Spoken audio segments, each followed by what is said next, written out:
The controversy raging around a pro football player who killed a man while driving drunk. Cleveland Browns wide receiver Donté Stallworth got just 30 days in jail and could be out in time to play in the NFL next season. It's a sentence that has shocked many. Here's ABC's Sharon Alfonsi. Wide open and the quick hit to Donté Stallworth. On the field, Donté Stallworth is known for his extraordinary hands. But now it's his extraordinary sentence after a deadly drunk driving accident that's making headlines. Mario Reyes had been working the night shift at a construction site and was apparently crossing the street to catch a bus when Stallworth, who had been partying in Miami, struck and killed him. Stallworth pled guilty to DUI manslaughter. Though I cannot bring back Mr. Reyes or ease his family's pain, I can and will honor his memory. Stallworth faced up to 15 years in jail. The average sentence in Florida for a similar charge is about 10 years. Stallworth got just 30 days. Why? He reached a confidential financial settlement with the Reyes family. Prosecutors say that and his behavior after the accident led them to push for leniency. He atoned and was remorseful for taking their loved one. He cooperated with the police. I think that meant a lot to the family. Leaving critics to wonder if Stallworth's wealth bought him a lighter sentence. If you cannot afford to settle a civil case and help out the family that you've damaged, then you're going to get a longer sentence. That's unfortunate, but it's a fact of life. But other NFL stars haven't enjoyed the same leniency. Michael Vick served 19 months in federal prison for bankrolling a dogfighting operation. There was an outrage over what Vick was doing with the dogs, whereas with Stallworth, the family was supporting him, but this was not an intentional kind of an act. Still, some sports fans can't believe it. I think it's ridiculous. I mean, the message is you can get away with murder.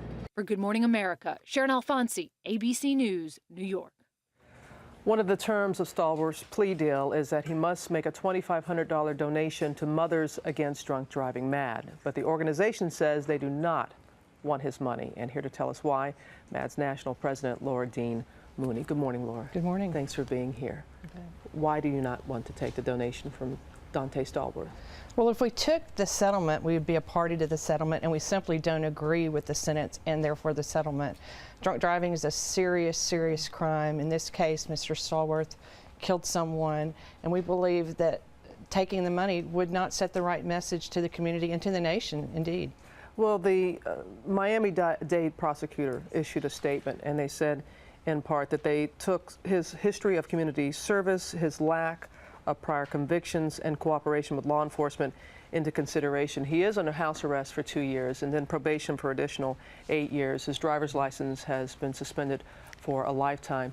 What do you want? What does your organization feel is justice? Well, we believe that 30 days jail time is simply not enough time. He took a man's life. He was driving at a .12 blood alcohol concentration.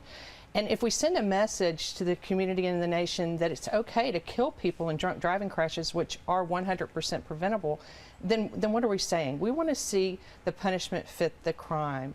And we certainly hope that the NFL will take steps to make sure that they're taking punishment as well into consideration. And they are taking it under review.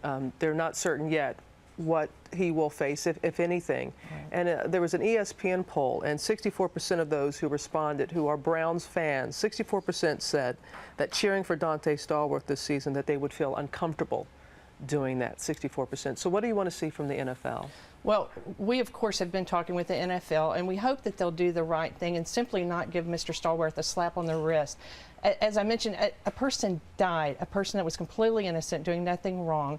So putting him back on the field would probably send the wrong message to his fans and to the rest of the NFL players who have chosen to make bad decisions and drink and drive as well. I know you're not just wanting to see a message sent to Donté Stallworth. I mean, sure. He has shown remorse. He has made a settlement with the family. The family was willing to settle for some reason, and it was the prosecutor who made this deal. So it's not just Donté Stallworth, but everyone involved that you would like to see maybe take a different stance and look at this maybe a little bit differently? Well, absolutely. We want to reiterate the fact that drunk driving is a violent crime. It's a serious crime. Florida is not the only state that has what we call a catch and release program. You give someone a slap on the wrist for a DUI, and in this case, a light sentence for a manslaughter charge. So we need to remind the public, if you're going to drink and drive, you need to plan ahead and make a great choice so that innocent people don't end up dying. We also believe that those who commit DUI and are charged and convicted should get an alcohol ignition interlock device on their car.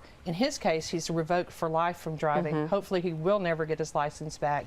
But if he did, we would have to see that he had an ignition interlock on his car, so he proved that he could not drive drunk ever again. I know you're going to be following this in other cases. Absolutely. Laura, thank you so much and for the work that Pleasure. everyone does at MAD. We appreciate it.